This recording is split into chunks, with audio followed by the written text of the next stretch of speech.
भार हमें ढोना है। पर जैसे ही वो चीज़ छोड़ दी जिस पल में, वहाँ एक स्ट्रेस फ्री हो गए, वो एक तनाव का कारण नहीं रहा, वो भार वहीं का वहीं रिलैक्स हो गए। तो ऐसे ही एक भक्तों का जीवन रहा है कि हर पल में आनंद उठाया जाए। जो एक कठिन घड़ियां हैं, उनको, कठिनाई को उन पलों तक ही अगर रखें, अगली घड़ी तक उसका बोझा ना ढोएं, तो कैसे वाकई ही ये मन भी स्थिर हो जाता है, एक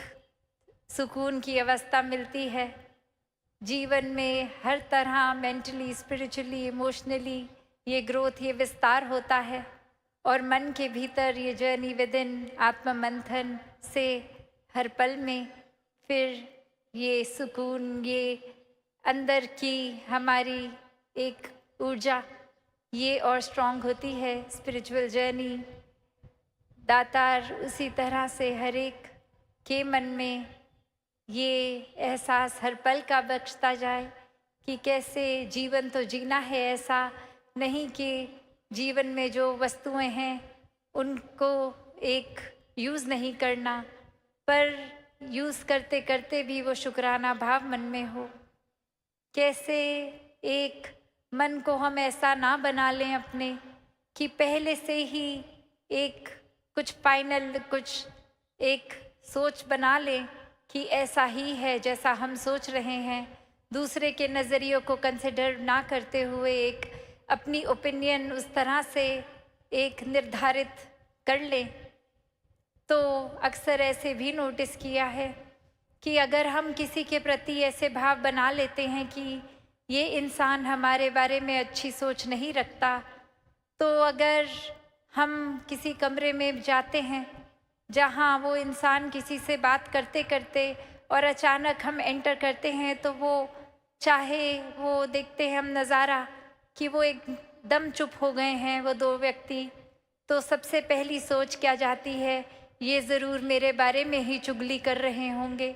ये निंदा कर रहे होंगे, और अब सामने में आ गया तो कैसे अब वो अपनी बात कंटिन्यू करें, मेरे सामने तो मेरी बुराई नहीं करेंगे।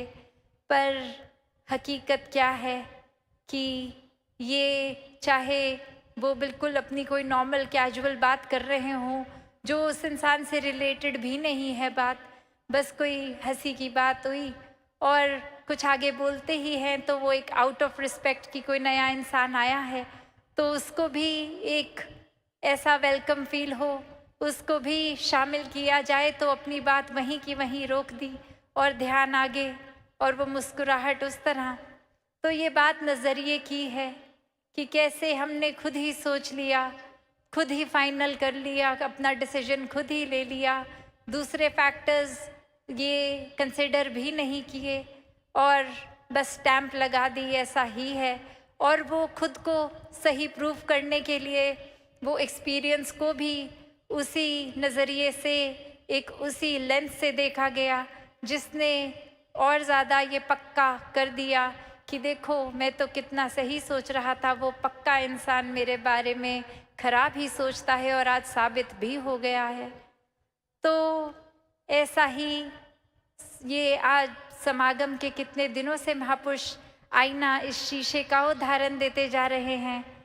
तो बात वही कि हमारे अंदर जो है हम बाहर भी वही ढूंढते हैं, हम संसार में भी वही ढूंढते हैं। कैसे अगर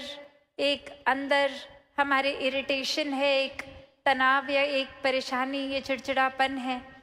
तो फिर कोई भी चीज़ ठीक नहीं लगती। एक इंसान अगर किसी बगीचे में भी जाए तो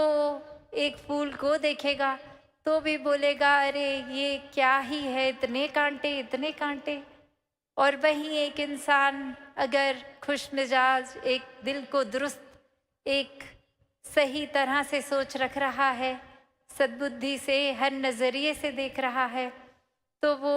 उसी फूल को देखे करेगा अरे वाह, इतनी खुशबू, इतने रंग, इतनी कोमलता, और हाँ कांटे भी हैं, वो भी कितने ज़रूरी थे, ये तो फूल की प्रोटेक्शन के लिए ही हैं, वरना तो कोई जानवर आए और फूल खा ले, ये डिफेंस ही है फूल का कि वो जानवरों को दूर रखते हैं। तो ये दातार ने कितना अच्छा बैलेंस बनाया है कि फूल भी हैं, कांटे भी हैं। एक उपज ही फूल और कांटों दोनों की ज़रूरी एक साथ थी, तभी ये रूट ने, ये मिट्टी, पानी, सब ने वो बीज में ऐसी उपज करी। तो कैसे फिर एक ओवरऑल एक लार्जर पर्सपेक्टिव, अपने मन को विशाल, ये दृष्टि को विशाल, एक होल पिक्चर जिसको बोलते हैं कि वो नज़रिया एक इतना ज़्यादा ब्रॉड माइंडेडनेस का, ऐसे ये एक तंगदिली करके खुद को संकीर्णताओं में नहीं भागते, एक बांधते भक्त कैसे अपने जीवन में फिर हर कोई यही नज़रिया रखता है कि बेशक अगर हमारे कोई अंदर ख्याल आया है तो वो उसको डिसमिस नहीं करना, वो ख्याल आया है तो उसके बारे में ज़रूर सोचना है, एक सोच कर ये कंक्लूजन कि क्या अब इस ख्याल को मैंने और एक्सपेंशन देनी है, या ये बहुत ही उस तरह का ख्याल है जो अननेसेसरी है, ये अगर इसमें मैं सोचने के लिए और टाइम एंड एनर्जी लगाऊं तो ये फिर एक प्रोडक्टिव नहीं रहेगा, ये मेरा भी मन बुझा देगा। एक उसकी बजाय नेगेटिविटी के एक पॉजिटिव चीज़ को फिर मैं सोचूं। तो ये चुनाव, ये चेतनता का इस दातार के आश्रय अगर हो तो वाकई ही ये आत्ममंथन में सही दिशा ही ली जाएगी। कैसे फिर हर कोई एक सिर्फ अपने ही ख्याल तक नहीं, एक आसपास भी अगर कोई उस तरह का ख्याल रखे जो मन को थोड़ा लो फील करवाए, तो भक्त तो हर समय उसी टाइम करेक्शन करवा के ये एक ऐसा बोलेंगे कुछ कि ये दातार से जुड़ता हुआ एक इशारा करते हुए वो फिर ख्याल भी बिल्कुल ठीक दिशा ही चले जाएंगे, एक मन वापस फिर सही रास्ते लग जाएगा, ये अपलिफ्टमेंट हो जाएगी मूड की भी। तो ऐसे ही भावों से संत हमेशा से युक्त हुए हैं कि अपना भी कल्याण हो और सामने वाले का भी। कैसे फिर ये एक नज़रिया कि सामने वाले के बारे में अगर मैंने सोच ही लिया है कि वो बुरा सोचता है मेरे बारे में, तो वहाँ एक ऐसा भी उदाहरण आता है जो अक्सर हमने सुना है कि एक स्कूल में एक्सपेरिमेंट किया गया जहाँ हर बच्चे को कहा कि आप जिस बच्चे को अगर एक कोई चूज़ कर लो और उसके बारे में एक अच्छी चीज़ कोई लिखो, और जब रिजल्ट्स आते हैं तो कुछ बच्चे जो सोचते थे अभी तक कि सामने वाला बच्चा मुझे पसंद नहीं करता, वो हैरानगी की बात कि उसी इन बच्चे ने इतनी अच्छी बात लिख दी कि मेरी ये क्वालिटी से उसने ये सीखा, और वहीं अपना ये फिर मन की धारणा चकनाचूर कि अरे ये ऑल दिस वाइल ये तो मैं ही उसके लिए ग्रज होल्ड कर रहा था, वो इंसान तो कुछ भी नहीं सोचता मेरे बारे में ऐसे। और ऐसे ही हम अपनी फिर मन पे मट्टी चढ़ा लेते हैं किसी के प्रति, तो ये आत्ममंथन करके ये मिट्टी साफ करने का भी टाइम है। कैसे फिर हर समय एक अगर कुछ बात है भी मन पे तो वो रिश्ते टूट भी रहे हैं, बिखर भी रहे हैं,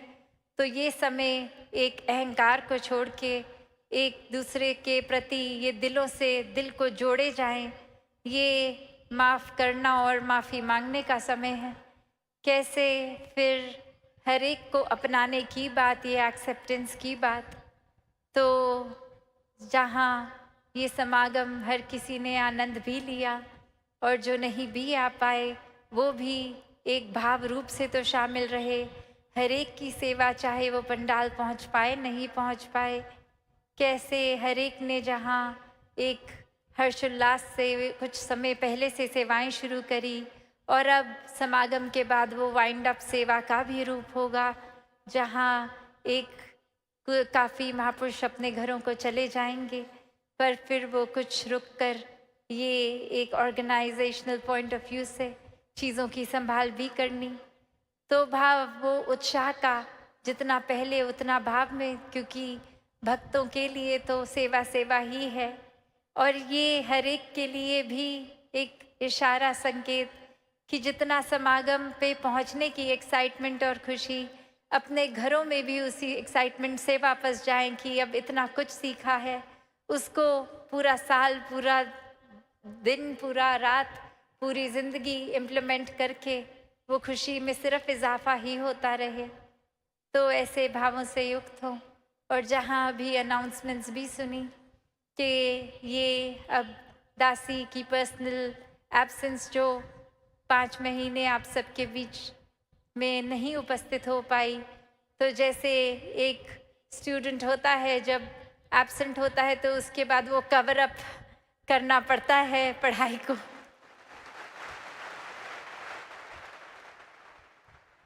तो अब वही भाव कि आप सबने और दातार ने कैसे वो एक शरीर की रिकवरी भी कर दी, तो फिर ये जगह जगह आपके चरणों में पहुंचा जाए ये टूर्स, ये NYSS, ये समागम, ये उस रूप में फिर से एक गति और पहले से भी ज़्यादा तेज़ की जाए। तो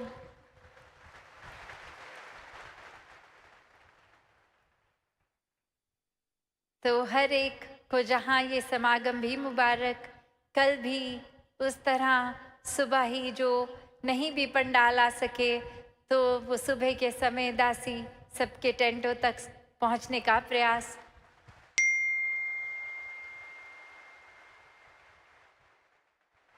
और फिर शाम को जो कला का रूप होगा वो भी भक्तों का एक संदेश उस रूप में भी।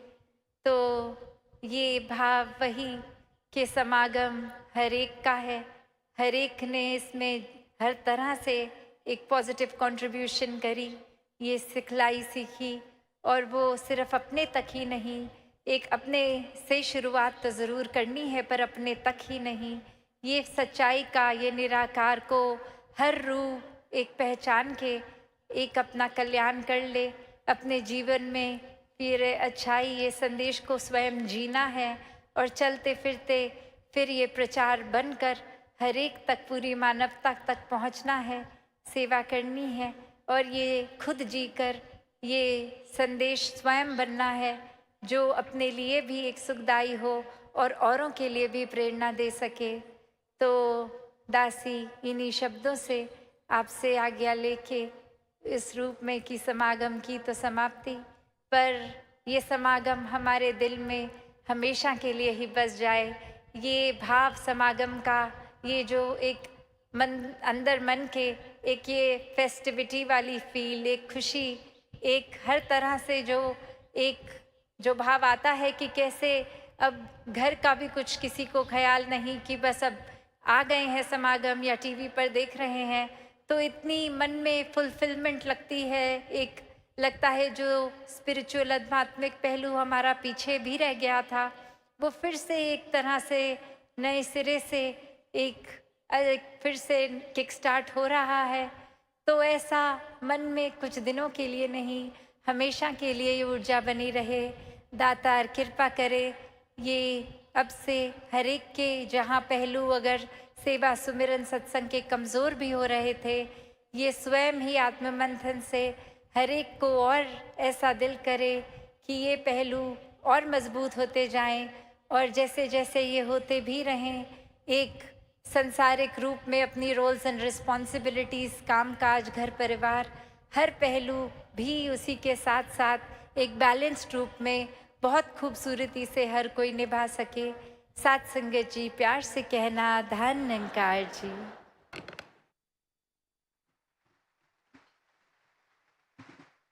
सतगुरु माता